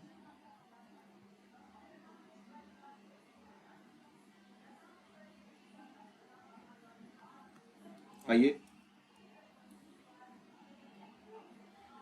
लोक निगम पर नियंत्रण कैसे किया जाता है? बात आती है लोक निगम जो है उस पर नियंत्रण कैसे होता है। तो सरकार का द्वारा बनाया हुआ है, तो हो सकता है सरकार ही करेगी। आइए देखते हैं कैसे। सरकार ने लोक निगम को पैसे भी दिए और आजादी भी दी। अब अगर वह अपनी मनमानी करने लगे तो उसे रोकने के लिए 3 तरफा लगाम लगाई गई है। एक है संसदीय, एक है न्यायिक लगाम और एक है सरकारी नियंत्रण लगाम। संसदीय लगाम देखते हैं हम, जनता का प्रहार। ठीक है, क्योंकि लोक निगम में जनता का पैसा लगा होता है, इसलिए संसद जनता के प्रतिनिधि उनके सवाल पूछ सकते हैं। सवाल जवाब संसद में मंत्री से पूछा जा सकता है कि LIC या BSNL घाटे में क्यों। समितियां, संसद की खास कमेटियां जैसे COPU इनके काम की गहराई से जांच कर सकती है। ठीक है, और कानून, अगर कोई निगम बहुत ज्यादा मनमानी करे तो संसद कानून बदलकर उसकी शक्तियां कम कर सकती है। तो संसद द्वारा इन पर रोक लगाई जाती है, कंट्रोल किया जाता है। फिर है न्यायिक नियंत्रण में अदालत का डंडा। जैसे कि आपने लिखा, लोक निगम एक विधिक व्यक्ति है। इसका मतलब है कि वह कानून की नजर में एक इंसान की तरह है। ठीक है, केस हो सकता है इस पे। अगर निगम कोई गलत काम करे तो आप उस पर क्या है, कोर्ट केस कर सकते हैं। संविदा एवं अपकर्ते, अगर निगम आपसे वादा करके मुकर जाए या उसके किसी काम से आपका नुकसान हो तो कोर्ट उसे मुआवजा देने का आदेश दे सकती है भाई। रीट द्वारा अगर निगम आपके मूल अधिकारों को छीने तो आप सीधे हाई कोर्ट या सुप्रीम कोर्ट जा सकते हैं रीट के द्वारा। ठीक है, तो संसदीय लगाम लगा दी, न्यायिक लगाम लगा दी। अगला है कौन सा? सरकारी नियंत्रण, रिमोट कंट्रोल। भले ही ये निगम आजाद होते हैं लेकिन सरकार के पास कुछ मास्टर बटन होते हैं। कौन से बटन? एक तो है नियुक्ति, इनके बड़े अफसरों और अध्यक्षों को सरकार ही चुनती है, उनको तो बदल देगी। नीति निर्देशक, सरकार इन्हें आदेश दे सकती है कि देश के हित में आपको यह काम ऐसे करना होगा। पैसा, आखिर में बजट और फंडिंग की चाबी सरकार के हाथ में ही है, बजट रोक देगी। ठीक है, लोक निगम को आजादी इसलिए दी गई है ताकि वह काम तेज कर सकें, लेकिन उस काम पर नियंत्रण इसलिए रखा गया है ताकि वह क्या नहीं हो, भस्मासुर न बन जाए। यह बल्कि वैसा ही है जैसे पतंग को उड़ाने के लिए ढील भी दी जाती है लेकिन डोर हाथ में रखी जाती है। ठीक है, आगे बात करते हैं। प्रत्यायोजित विधायन क्या है? प्रत्यायोजित विधायन यह है, सरकार मोटे मोटे कानून बना देती है और बाकी नियम अधिकारियों को सौंप देती है कि इसके नियम तुम बना लो भाई। इसको बोलते हैं प्रत्यायोजित विधायन। ठीक है, काम का बंटवारा ही क्या है? प्रत्यायोजित विधायन है। हमारे देश में कानून बनाने का मुख्य काम संसद यानी कि विधायिका का है, लेकिन आज की दुनिया में काम इतने ज्यादा और तकनीकी हो गए हैं कि संसद के पास हर छोटी बात के लिए समय नहीं है। इसलिए संसद क्या करती है? वह कानून का मोटा मोटा ढांचा बना देती है और उस कानून को बारीकी से लागू करने के लिए नियम बनाने की पावर किसको दे देती है भाई? सरकारी या अफसरों, कार्यपालिका को दे देती है कि नियम तुम लियो, अभी इसके बना, हमने मोटा मोटा ढांचा बना दिया। इसी पावर ट्रांसफर को प्रत्यायोजित विधायन कहते हैं। दो अर्थों में समझो। पहला है संसद ने अपनी कानून बनाने की शक्ति और किसी को, जैसे रेल मंत्री या हेल्थ सेक्रेटरी को दे दिया। ठीक है भाई। दूसरा है उस शक्ति का इस्तेमाल करके अफसरों ने जो नियम बनाए, नियम, आदेश या नोटिफिकेशन जारी किए, उसे ही क्या बोलते हैं भाई? प्रत्यायोजित विधायन भी कहा जाता है। ठीक है, आगे बात करते हैं। मान लीजिए संसद ने एक कानून बनाया, मोटर वाहन अधिनियम। संसद ने तय किया हेलमेट पहनना अनिवार्य है और चालान काटना, यह मुख्य कानून है भाई। संसद ने अफसरों से कहा अब आप तय करो कि हेलमेट किस क्वालिटी का होगा, चालान कितने रुपए का होगा और उसे भरने की प्रक्रिया क्या होगी। अफसरों ने जो नियम बनाए वही क्या है भाई? प्रत्यायोजित विधायन है। ठीक है, इसे क्यों बनाया जाता है? इसे क्यों किया जाता है? समय की कमी, संसद के पास इतना समय नहीं होता कि वह हर छोटा कानून बारीकी पर बहस करे भाई। ठीक है, तकनीकी ज्ञान, संसद के नेता हर विषय जैसे न्यूक्लियर एनर्जी या इंटरनेट के एक्सपर्ट नहीं होते भाई, इसलिए वह यह काम एक्सपर्ट अफसरों पर छोड़ देते हैं। इमरजेंसी की बात करें, अगर अचानक कोई बदलाव करना हो तो संसद के सत्र का इंतजार करने के बजाय अफसर तुरंत नया नियम जारी कर सकते हैं। ठीक है, निष्कर्ष भाई, जब बड़ा भाई यानी कि संसद छोटे भाई यानी कि प्रशासन को कहता है कि मैंने मुख्य फैसला ले लिया है, अब तुम इसकी क्या करो, बारीकियां और नियम खुद तय कर लो, तो इसे ही क्या बोलते हैं? प्रत्यायोजित विधायन कहते हैं। ठीक है, आगे बात करते हैं। अगला प्रश्न हमारा, प्रत्यायोजित विधायन की सीमा क्या होती है? सरल शब्दों में इसका मतलब है संसद अपनी कितनी पावर दूसरों को दे सकती है और कितनी उसे अपने पास रखनी ही पड़ेगी भाई। ठीक है, ऐसा नहीं कि संसद कहे कि आज से सारे कानून अफसर ही बनाएंगे, हम तो छुट्टी पर जा रहे हैं। इसी को रोकने के लिए सीमाएं तय की गई है। ठीक है, ये नहीं कि संसद ये बोल देगी सभी पावर अफसर लेंगे बना कानून, ऐसे नहीं होता। तो इसकी पावर होती है, असली पावर का ट्रांसफर नहीं होगा भाई, पहला पॉइंट है। संसद सिर्फ काम सौंप सकती है, अपनी आत्मा नहीं। तात्विक विधायी कार्य भाई। ठीक है, इसका मतलब है कानून की मुख्य नीतियां तय करना, आसान मतलब क्या करना है, जैसे टैक्स लगाना है या संसद तय करेगी भाई, ठीक है, कैसे करना है, जैसे फार्म कौन सा होगा, तारीख क्या होगी, यह काम अफसरों को दे दिया जाएगा। ये टैक्स लगाना मुख्य कानून जो है वो जो नीतियां तय करेगी वो संसद ही करेगी, ठीक है। अब उसमें जैसे टैक्स लगाना है, इतना परसेंट टैक्स लगा दिया, अब उसके फार्म उसमें कौन सा भरा जाएगा, कितनी तारीख होगी, ये कौन तय करेंगे, ये अफसर तय करेंगे। दिल्ली लॉज एक्ट केस, यह केस इस टॉपिक का सुपर हीरो है भाई, दिल्ली लॉज। इसमें सुप्रीम कोर्ट ने साफ कर दिया कि संसद अपनी पावर को सरेंडर नहीं कर सकती। इसके मुख्य नियम ये है, हद में रहकर भाई संसद अपनी पावर एक लिमिट में ही दे सकती है भाई अफसरों को, खुद को खत्म न करना। संसद अपनी जगह किसी और को कानून बनाने वाला नहीं बना सकती भाई, ठीक है। पॉलिसी बताना जरूरी है, जब भी संसद पावर दे तो उसे यह बताना पड़ेगा कि किस मकसद के लिए यह पावर दी जा रही है, ठीक है। तो यह है प्रत्यायोजित की सीमा है। अगला है न्यायमूर्ति कृष्णा अय्यर की बात अरविंद सिंह केस में। उन्होंने बहुत पते की बात कही, विधायिका जनता के प्रति जवाबदेही है भाई, जनता ने वोट संसद को दिया है, अफसरों को नहीं, इसलिए मुख्य जिम्मेदारी संसद की रहेगी, वे अपनी जिम्मेदारियों से भाग नहीं सकते भाई। आसान उदाहरण की बात करें, एक होटल के मुख्य शेफ यानी कि संसद है भाई, ठीक है। क्या आप कर सकते हैं, आप अपने सहायक यानी कि कार्यपालिक से कह सकते हैं कि कार्यपालिका से कह सकते हैं कि सब्जी काट दो या मसाला पीस दो, इसे कहते हैं प्रत्यायोजित विधायन में, ठीक है। तो एक होटल की शेप में हम जिक्र करें तो क्या है, जो होटल जो है मुख्य इसका हेड जो है वो संसद है, ठीक है। और संसद क्या कर सकती है भाई, वो बोल सकती है किससे कि वर्कर जो है उनसे कि आप सब्जी काट दो मसाला पीस दो, लेकिन सब्जी तो मैं ही बनाऊंगा, ठीक है।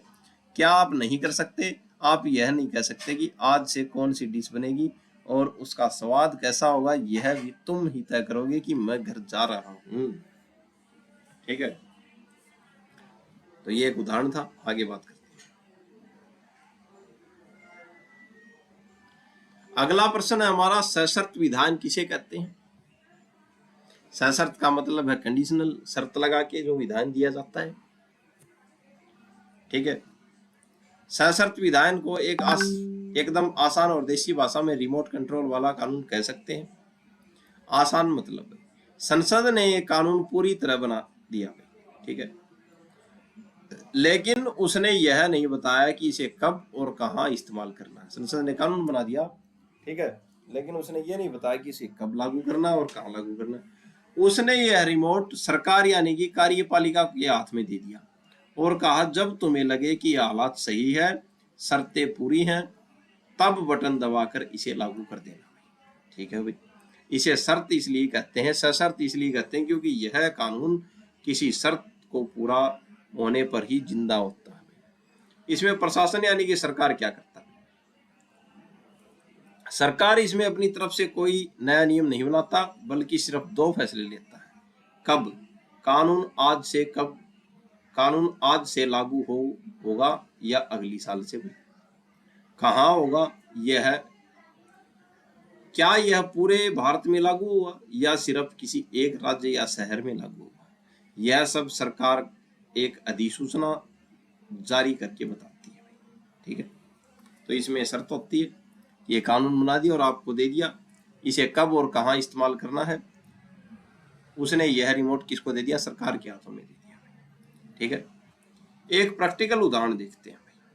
मान लीजिए संसद ने कानून बनाया इमरजेंसी सूखा राहत अधिनियम, कानून में लिखा है जब भी किसी राज्य में 50% से कम बारिश होगी, ये शर्त है भाई, ठीक है, तो सरकार वहां मुफ्त राशन बांटेगी, ठीक है भाई। अब सरकार प्रशासन इंतजार करेगा किस दिन किसी जिले में बारिश कम हुई, सरकार नोटिफिकेशन निकालेगा और उस कानून को वहां लागू कर देगा, ठीक है। ये होता है सशर्त कानून। यहाँ सरकार ने नया कानून नहीं बनाया, बस यह तय किया कि शर्त पूरी हो गई है, अब कानून चालू कर दो। ठीक है, इसे बोलते हैं सशर्त कानून। आगे बात करते हैं। प्रत्यायोजित विधायन और सशर्त विधायन में अंतर। प्रत्यायोजित विधान, इसमें सरकार को नियम बनाने की पावर मिलती है, दिमाग चलाना पड़ता है। सशर्त में इसमें सरकार सिर्फ तारीख और जगह तय करनी होती है, सिर्फ बटन दबाना पड़ता है। इसमें कानून भी बना दिए और नियम भी बना दिए, और इसमें क्या है, नियम बनाने पड़ते हैं प्रत्यायोजित में। सशर्त विधायन वह कानून है जो संसद की अलमारी में तैयार रखा है और सरकार उसे तब बाहर निकालेगी जब कानून में लिखी गई शर्त पूरी हो जाएगी। ठीक है, अब एक कानून बनाया था कि गो हत्या पर रोक। ठीक है, गो हत्या पर रोक का कानून बनाया था। अगर कोई गाय को मारता ही नहीं है तो उसके ऊपर कानून कैसे लागू हो जाएगा? ठीक है, या ओलावृष्टि का कानून बना दिया कि जहां पर ज्यादा ओले पड़ गए उनको मुआवजा देना। अब ओले पड़ेंगे नहीं तो कानून कैसे लागू है? ये शर्त है उसमें, ओला पड़ेगा तभी तो क्या है, मुआवजा दिया जाएगा। तो ये है सशर्त कानून। आगे बात करते हैं। उप प्रत्यायोजित विधायन को समझाइए भाई। उप प्रत्यायोजित विधायन क्या है भाई? उप प्रत्याय हमने तो एक तो देखा प्रत्यायोजित यानी कि सरकार नियम बनाने के लिए किसको दे देती है? अफसरों को दे देती है, कानून का मूल ढांचा बना के। ठीक है, ये तो हो गया प्रत्यायोजित। अब है उप प्रत्यायोजित विधायन क्या है? पावर को आगे पासिंग करना क्या है भाई? उप प्रत्यायोजित विधायन है भाई, यानी कि शक्ति को आगे क्या करना। प्रत्यायोजित विधान को एकदम देसी भाषा में हम समझते हैं, उप प्रत्यायोजित विधायन को पावर को आगे पासिंग करना क्या है? उप प्रत्यायोजित विधायन। देखते हैं, संसद विधायिका ने पावर दी किसको? मंत्री या सरकार कार्यपालिका। यह हुआ क्या? प्रत्यायोजित विधायन। ठीक है, अब मंत्री सरकार ने वही पावर आगे अपने नीचे अफसरों जैसे आईएएस अधिकारी, कमिश्नर को दे दी। यह हुआ क्या? उप प्रत्यायोजित विधायन। ठीक है, कानून का सिद्धांत क्या है अब इसमें? कानून का एक बहुत पुराना और सख्त नियम है, जिसे खुद काम सौंपा गया है वह उसे आगे नहीं सौंप सकता। ठीक है, मिसाल के तौर पर देखते हैं, अगर आपके पिताजी ने आपको बाजार से सब्जी लाने को कहा तो नियम के हिसाब से तो आपको ही जाना चाहिए, आप छोटे भाई को नहीं बेच सकते भाई। ठीक है, यह क्यों किया जाता है? उप प्रत्यायोजित विधायन। आजकल सरकार के पास काम का अबार लगा है। ठीक है, यानी कि काम बहुत ज्यादा है। मंत्रियों और बड़े सचिवों के पास इतना समय नहीं होता कि वे हर छोटी छोटी बातों के नियम खुद लिखें, इसलिए वे अपनी पावर को नीचे के अधिकारियों को सब डेलीगेट कर देते हैं। ठीक है भाई, ताकि काम न रुके भाई। ठीक है, शर्त कब यह सही माना जाता है? जैसा कि आपने गणपत सिंह बनाम अजमेर राज्य वाले केस में देखा, आप अपनी मर्जी से पावर आगे नहीं बढ़ा सकते, इसके लिए दो शर्तें जरूरी हैं। साफ इजाजत का मुख्य कानून में यह साफ साफ लिखा होना चाहिए कि सरकार यह पावर आगे किसी और को दे सकती है, तभी दे सकते हैं। हद में रहकर जिसे पावर मिली है वह सिर्फ उतना ही काम आगे सौंप सकता है जितना उसे अधिकार मिला है। ठीक है, यानी कि संसद जो है, संसद ने पावर दे दी, किसको? मंत्री को दे दी भाई, कि बिल पास फलाना मंत्री करेगा, सरकार करेगी, कार्यपालिका हो गई भाई वो। ठीक है, यह क्या होगा? प्रत्यायोजित विधान होगा। अब मंत्री ने अपनी पावर किसको दे दी? नीचे के अफसरों को दे दी कि ये बिल जो है इसको बना के लाओ, जैसे आईएएस को दे दी, कमिश्नर को दे दी। इसको बोलते हैं उप प्रत्यायोजित विधान। ठीक है, आगे बात करते हैं, एक प्रैक्टिकल उदाहरण देखते हैं। मान लीजिए संसद ने यह कानून बनाया, खाद्य सुरक्षा अधिनियम। ठीक है, अभी बना दिया। संसद विधायिका सरकार मिलावट रोकने के नियम बनाएगी भाई। खाद्य सुरक्षा अधिनियम बना दिया किसने? सरकार ने बना दिया। अब किसने बनाया? संसद ने बनाया। सरकार क्या करेगी? विधायिका ने बनाया। सरकार क्या करेगी? उसमें उसको सरकार मिलावट रोकने के नियम बनाएगी, बना दिया नियम। सरकार मंत्री कार्यपालिका, सरकार ने खुद नियम न बनाकर कलेक्टर से कह दिया कि आप अपने जिले के हिसाब से मिलावट रोकने के नियम और जुर्माना तय कर लिया। ठीक है, तो ये क्या है? यह सरकार से कलेक्टर तक पावर का जाना ही क्या? उप प्रत्यायोजित विधान। ठीक है, यानी कि संसद ने बिल बना दिया खाद्य सुरक्षा अधिनियम। तो ये इसके नियम किसको बनाने थे? सरकार को। लेकिन सरकार ने क्या कर दी? कलेक्टर को दे दी ये पावर कि अपने जिले के हिसाब से आप नियम बना लो भाई। ठीक है, तो कलेक्टर साहब को ये पावर मिलना, वो कलेक्टर साहब नियम बनाएंगे, उसको क्या बोलते हैं? वो प्रत्यायोजन कहते हैं। जब बड़ा भाई कौन है? संसद। मंझले भाई कौन है? सरकार को काम दे, और मंझला भाई वही काम छोटे भाई यानी कि अफसर को सौंप दे, तो कानून की दुनिया में इसे ही क्या कहते हैं भाई? उप प्रत्यायोजन कहते हैं। बस शर्त यह है कि बड़े भाई ने इसकी परमिशन दी हो। ठीक है, यानी कि संसद ने परमिशन दी हो। ठीक है, कि आप बनवा सकते हैं कानून। आगे बात करते हैं। आधिकारिकता शक्तिवाद्य के सिद्धांत की व्याख्या कीजिए। आधिकारिकता कहां तक होती है? शब्द सुनने में जितना भारी है इतना ही आसान है। इसे दो शब्दों में तोड़कर समझते हैं। अधिकार प्लस अतीत, यानी अधिकारों से परे या अपनी औकात सीमा से बाहर जाके काम करना क्या है? अधिकारातीत है। ठीक है, आसान मतलब प्रशासनिक विधि में हर अधिकारी या विभाग को कानून के जरिए कुछ पावर सीमाएं दी जाती है। ठीक है, अगर कोई अधिकारी उस सीमा के अंदर रहकर काम करता है तो उसे क्या कहते हैं भाई? सक्षम कहते हैं। लेकिन अगर वह अपनी दी गई पावर की लक्ष्मण रेखा लांघ देता है तो उसे उस काम को क्या कहते हैं भाई? अधिकारातीत कहा जाता है। कानूनी परिणामों की बात करें तो जो काम अधिकारातीत होते हैं, कानून की नजर में उसकी कोई वैल्यू नहीं होती, वह शून्य माना जाता है। ठीक है, यह प्रत्यायोजित विधान से कैसे जुड़ा हुआ? जैसे कि आपने उत्तर में लिखा, जब संसद किसी अफसर को नियम बनाने की पावर देती है तो वह एक बाउंड्री भी तय करती है। अगर अफसर उस बाउंड्री से बाहर जाकर नियम बना दे तो कोर्ट उसे अत्यधिक प्रत्यायोजन मानकर रद्द कर देता है।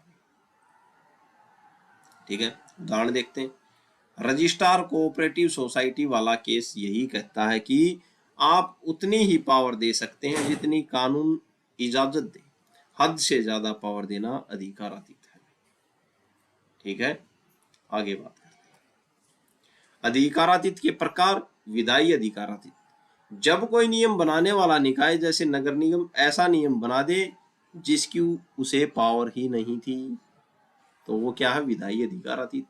फिर अब प्रशासनिक अधिकारातीत, जब कोई अफसर अपनी पावर का गलत इस्तेमाल करे या बिना अधिकार के कोई फैसला सुना दे तो वो क्या है? प्रशासनिक अधिकारातीत। मान लीजिए ट्रैफिक पुलिस का काम है चालान काटना। पावर के अंदर पुलिस ने आपका चालान काटा क्योंकि आपने हेलमेट नहीं पहना था, यह कानून सही था भाई। अधिकारातीत में क्या आएगा? पुलिस वाला आपसे कहे कि हेलमेट नहीं पहना, इसलिए अब तुम्हारी गाड़ी हमेशा के लिए मेरी हो गई। तो अधिकारातीत के बाहर जाके बात कर रहे हैं। यहाँ पुलिस वाले ने अपनी पावर सिर्फ चालान काटने की सीमा को तोड़ दिया। गाड़ी जब्त करने पर उसे अधिकार नहीं था, इसलिए उसका यह आदेश अधिकारातीत कहलाएगा। अधिकारातीत का सिद्धांत एक स्टॉप सिग्नल की तरह होता है जो सरकारी अफसरों और विभागों को बताता है कि बस यहीं तक आपकी पावर है, इसके आगे पैर बढ़ाया तो कानून उसे काट देगा। ठीक है, आगे बात करते हैं। हेनरी अष्टम खंड की व्याख्या कीजिए। हेनरी अष्टम खंड क्या है?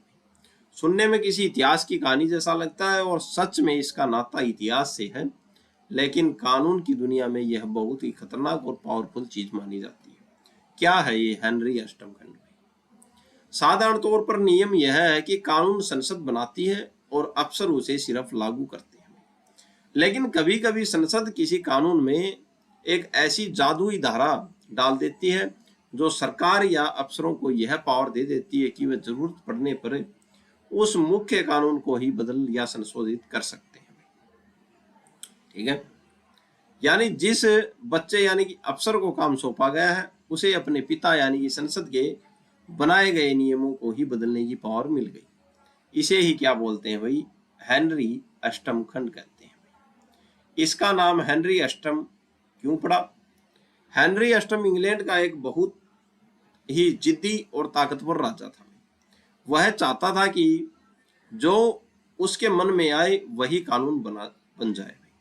उसने संसद में एक कानून पास करवाया, ठीक है, स्टेटस ऑफ 1539 में एक कानून पास करवाया जिसने उसे यह पावर दे दी कि वह अकेले ही कोई भी नया कानून बना सकता है या पुराने को बदल सकता है।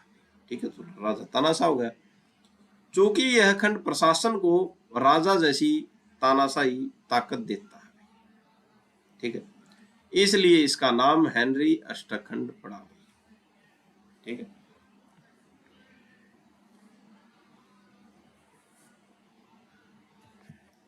तो हेनरी अष्टक जो थे वो क्या थे? ये जो इंग्लैंड के एक राजा थे, एक जिद्दी ताकतवर राजा, जिन्होंने क्या किया, एक कानून बनवाया और कानून में ये लिखवा दिया कि जो हेनरी जो है वो क्या कर सकते हैं कि सभी कानून अपने आप बना सकते हैं। ठीक है, तो सभी कानून क्या कर सकते हैं, आपने आप बना सकते हैं। और वो इससे क्या हो गए, ये जो तानाशाह होते हैं वो हो गए। ठीक है,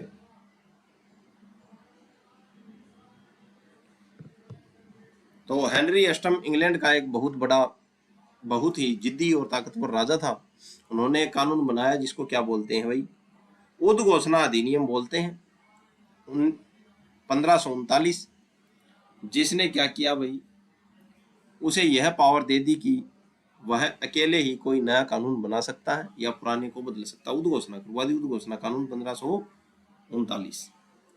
ठीक है, यह खंड प्रशासन को राजा जैसी तानाशाही ताकत देता है, इसलिए इसका नाम क्या पड़ा, हेनरी अष्टखंड पड़ा। ठीक है, भारत में इसका स्वरूप जो कठिनाइयां जो है उससे दूर करना है। तो भारत में इसका स्वरूप क्या, भारत में इसे सीधे हेनरी अष्टम खंड नहीं कहा जाता, यहाँ इसे कठिनाइयों को दूर करने वाला खंड कहा जाता है। मिसाल के तौर पर हम बात करें, संसद ने एक बहुत बड़ा और जटिल कानून बनाया जिसे जीएसटी। अब संसद को पता है कि इसे लागू करने में कुछ छोटी मोटी दिक्कत आ सकती है, इसलिए वह कानून में लिख देता है कि अगले 2 साल तक अगर इस कानून को लागू करने में कोई दिक्कत आए तो सरकार इसे बदलने या सुधारने के लिए जरूरी आदेश जारी कर सकती है भाई। ठीक है, कोर्ट का क्या कहना इस पे, जैसे कि आपने ये कलावती और मदेवा उपेंद्र सिनाय वाले केस में लिखा, कलावती और मदेवा उपेंद्र सिनाय वाले केस में लिखा, सुप्रीम कोर्ट ने कहा कि यह खंड संवैधानिक है, यानी इसे इस्तेमाल किया जा सकता है। ठीक है, लेकिन एक शर्त है इसकी, सरकार सिर्फ दिक्कतों को दूर करने के लिए ही बदलाव कर सकती है, वह पूरे कानून की आत्मा को नहीं बदल सकती भाई, पॉलिसी को नहीं बदल सकती भाई। यह पावर सिर्फ कानून को चलाने के लिए है, उसे खत्म करने के लिए नहीं भाई। ठीक है, हेनरी अष्टम खंड वह स्पेशल पावर है जो सरकार को यह देती है कि अगर संसद द्वारा बनाए गए कानून में कोई काटा यानी कठिनाई फंस रहा हो तो सरकार खुद उसे निकाल सके और कानून में हल्का फुल्का बदलाव कर सके। ठीक है, आगे बात करते हैं। प्रत्यायोजित विधायन एवं संसदीय नियंत्रण की विवेचना कीजिए। तो प्रत्यायोजित विधायन हमने देख लिया, संसद के द्वारा यानी कि सरकार को क्या देना, छूट देना, शक्तियां बांटना। प्रत्यायोजित विधायन पर संसदीय नियंत्रण को आसान भाषा में ऐसे समझते हैं, जब संसद के पास समय की कमी होती है तो वह कानून बनाने की अपनी कुछ शक्तियां सरकार या अधिकारियों को दे देती है, लेकिन कहीं सरकार इन शक्तियों का गलत इस्तेमाल न करे, इसलिए संसद उस पर लगाम कस सकती है। इसे ही संसदीय नियंत्रण कह सकते हैं। बिल पेश करते समय चर्चा में, ठीक है, 5 बिंदु हैं इसके। जब भी कोई नया कानून संसद में आता है तो संसद इस बात पर चर्चा करती है कि सरकार को कितनी शक्तियां दी जानी चाहिए। अगर उन्हें लगता है कि सरकार को बहुत ज्यादा पावर मिल रही है तो वे उसे वहीं रोक सकते हैं या उसकी सीमाएं तय कर सकते हैं। दूसरा प्रश्न, सवाल पूछने का अधिकार। संसद में प्रश्नकाल होता है। इसमें सांसद मंत्रियों से कुछ प्रश्न पूछते हैं, ठीक है, कि उन्होंने जो नियम बनाए हैं वे जनता के फायदे के लिए हैं या नहीं। अगर सांसद जवाब से खुश नहीं है तो वे उस पर बहस भी मांग सकते हैं, ठीक है। फिर अब बजट और ग्रांट पर चर्चा में। जब सरकार को पैसे की जरूरत होती है तो वह बजट पेश करती है। जब भी सांसद उन नियमों और कानूनों पर उंगली उठा सकते हैं, यानी कि सांसद जो है जनता के प्रतिनिधि हैं, जब भी उन कानूनों पर उंगली उठाते हैं जो सरकार ने अपनी शक्तियों का इस्तेमाल करके बनाई है, ठीक है। तो ग्रांट पर चर्चा बोलते हैं इसको, बजट पर चर्चा बोलते हैं। अगला, प्रस्ताव और संकल्प। अगर सरकार ने कोई ऐसा नियम बना दिया जो गलत है, जो संसद में उनके खिलाफ प्रस्ताव ला सकते हैं, ठीक है। इस प्रकार वोटिंग भी हो सकती है और सरकार को अपना फैसला बदलने के लिए मजबूर भी किया जा सकता है। विशेष कमेटियां, यह सबसे महत्वपूर्ण है। संसद की अपनी एक प्रत्यायोजित विधान संबंधी समिति होती है। इस कमेटी का काम यही है कि वह सरकार द्वारा बनाए गए हर छोटे बड़े नियमों की बारीकी से जांच करे। अगर नियम संसद द्वारा दी गई सीमा से बाहर है तो कमेटी उसे रद्द करने की सिफारिश कर सकती है, ठीक है। संसद सरकार को कानून बनाने की छूट तो देती है, लेकिन उसकी निगरानी एक चौकीदार की तरह करती है ताकि लोकतंत्र बना रहे। प्रत्यायोजित विधान एवं न्यायिक नियंत्रण की विवेचना कीजिए, ठीक है। प्रत्यायोजित विधान पर न्यायिक नियंत्रण का मतलब है कि हमारी अदालतें यह चेक करती हैं कि सरकार ने जो नियम बनाए हैं वे कानून और संविधान के दायरे में है या नहीं भाई, ठीक है। तो कोर्ट एक अंपायर की तरह होता है, लक्ष्मण रेखा की जांच में। संसद जब सरकार को नियम बनाने की शक्ति देती है तो वह एक सीमा तय करती है। अगर सरकार उस सीमा से बाहर जाकर नियम बनाती है तो कोर्ट उसे अल्ट्रा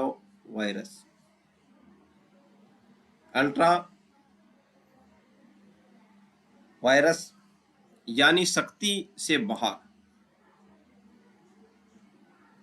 अल्ट्रा वायरस यानी शक्ति से बाहर घोषित करके रद्द कर देती है। सरल शब्दों में जितनी पावर मिली थी उससे ज्यादा इस्तेमाल किया। फिर संविधान का उल्लंघन। भारत में संविधान सबसे ऊपर है। अगर सरकार का बनाया कोई भी नियम, जैसे कोई नोटिफिकेशन या ऑर्डर हमारे मौलिक अधिकारों को छीनता है या संविधान के किसी अनुच्छेद के खिलाफ है तो सुप्रीम कोर्ट या हाई कोर्ट उसे तुरंत खत्म करता है। फिर है न्यायिक पुनरावलोकन। यह अदालत की सबसे बड़ी ताकत है। इसके तहत कोर्ट किसी भी सरकारी नियम की फाइल मंगवा कर उसकी जांच कर सकता है। कोर्ट यह देखता है कि क्या नियम बनाने की प्रक्रिया सही थी, क्या नियम बनाने वाला अधिकारी इसके लिए अधिकृत था, क्या नियम तर्कसंगत या मनमाना था। पुराने और नए दौर का फर्क। पहले माना जाता था कि विधायिका ने जो शक्ति दे दी उस पर कोर्ट दखल नहीं देगा, लेकिन अब समय बदल गया है। अब कोर्ट का मानना है कि चाहे सरकार कितनी भी शक्तियां क्यों न दे, ठीक है, सरकार कितनी भी शक्तिशाली क्यों न हो, उसके द्वारा बनाए गए नियम कानून के शासन के अधीन ही होंगे। निष्कर्ष की बात करें, संसद तो नियम बनाने की शक्ति देकर कानून किनारे हो जाता है, ठीक है। संसद तो नियम बनाने की शक्ति देकर किनारे हो जाता है, लेकिन न्यायपालिका यह सुनिश्चित करती है कि सरकार उस शक्ति का दुरुपयोग न करे। अगर सरकार का नियम अवैध या असंवैधानिक पाया गया तो कोर्ट उसे शून्य घोषित कर देगा, ठीक है। आगे बात प्रत्यायोजित विधायन पर प्रक्रियात्मक नियंत्रण की विवेचना कीजिए। ठीक है, तो स्टेप्स या प्रोसेस को फॉलो करना अनिवार्य है भाई इसमें। ठीक है, तो प्रत्यायोजित विधायन में जो है ये स्टेप्स जो होते हैं उनको फॉलो करना अनिवार्य, प्रक्रिया को फॉलो करना अनिवार्य है। ठीक है, आइए बात करते हैं प्रभावी होने वाले लोगों से सलाह। नियम बनाने से पहले सरकार उन लोगों या संस्थाओं से बात करती है जिन पर उस नियम का असर पड़ना है। फायदा, इससे सरकार की तकनीकी बारीकियां समझ आ जाती हैं और जनता के विरोध का खतरा कम हो जाता है। यह एक लोकतांत्रिक तरीका है। ठीक है, फिर पहले से जानकारी देना है प्रकाशन भाई। कानून का एक पुराना सिद्धांत है, कानून की अनभिज्ञता कोई बहाना नहीं है, लेकिन जनता कानून तब मानेगी जब उसे पता होगा, पहले बताना होगा ये कानून क्या है। नियम, सरकार जो भी नियम बनाए उसे सरकारी गजट में छापना जरूरी है।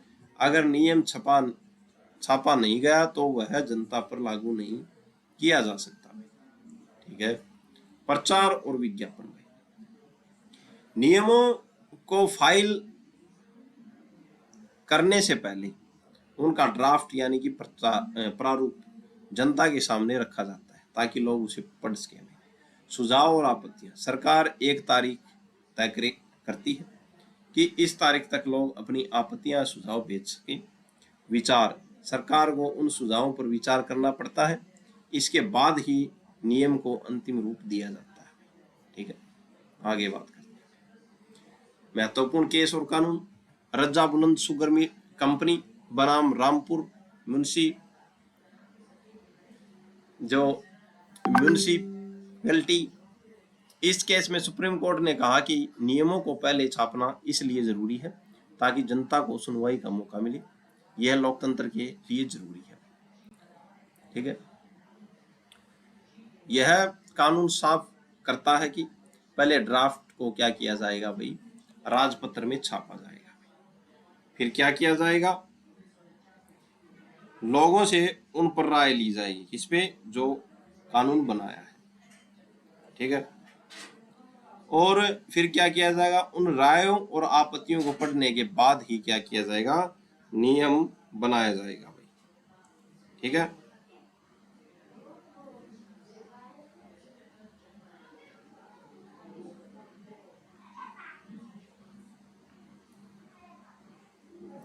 तो ये जो है ये अधिनियम है, सामान्य खंड अधिनियम 1897 की धारा 23 ये बोलती है कि कानून बनाने के लिए क्या होगा, पहले ड्राफ्ट को राजपत्र में छापा जाएगा, लोगों से उनकी राय मांगी जाएगी कि ये कानून बना रहे हैं, आप अपनी राय दो।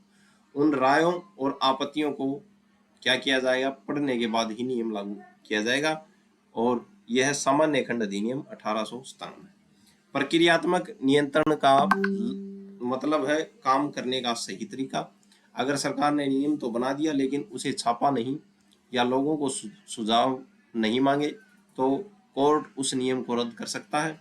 यह सरकार को मनमानी करने से रोकता है। ठीक है, आगे बात करते हैं न्यायिक पुनरावलोकन से आप क्या समझते हैं, यह प्रश्न आपको देखने को मिलेगा पक्का। न्यायिक पुनरावलोकन का मतलब है अदालत द्वारा कानूनों और सरकारी फैसलों को दोबारा जांच करना भाई, इसको बोलते हैं न्यायिक पुनरावलोकन। ठीक है भाई, कल्पना कीजिए भारत का संविधान एक रूल बुक है, संसद विधायिका और सरकार कार्यपालिका को इसी रूल बुक के हिसाब से काम करना होता है भाई। अगर वे इस रूल बुक के खिलाफ जाकर कोई नियम बनाते हैं तो सुप्रीम कोर्ट या हाई कोर्ट उस नियम को चेक करते हैं भाई कि नियम सही है गलत है और उसे रद्द कर सकते हैं। इसी चेकिंग वाली प्रक्रिया को क्या बोलते हैं भाई, न्यायिक पुनरावलोकन बोलते हैं। ठीक है, यह संविधान का आधारभूत ढांचा है। केशवानंद भारती केस में कोर्ट ने साफ कहा कि न्यायिक पुनरावलोकन को संसद भी खत्म नहीं कर सकती। यह संविधान की आत्मा की तरह है जो लोकतंत्र को बचाए रखती है भाई। ठीक है, कोर्ट क्या क्या चेक करता है भाई इसमें, मौलिक अधिकार, क्या सरकार ने कोई ऐसा कानून बनाया जो आपकी आजादी या अधिकारों को छीनता है। अगर हाँ तो कोर्ट उसे शून्य घोषित कर देता उस कानून को। कानूनी प्रक्रिया, क्या सरकार ने किसी व्यक्ति को जेल भेजने या उसकी संपत्ति लेने के लिए सही कानूनी प्रक्रिया अपनाई? अधिकार क्षेत्र, क्या सरकार ने अपनी लिमिट से बाहर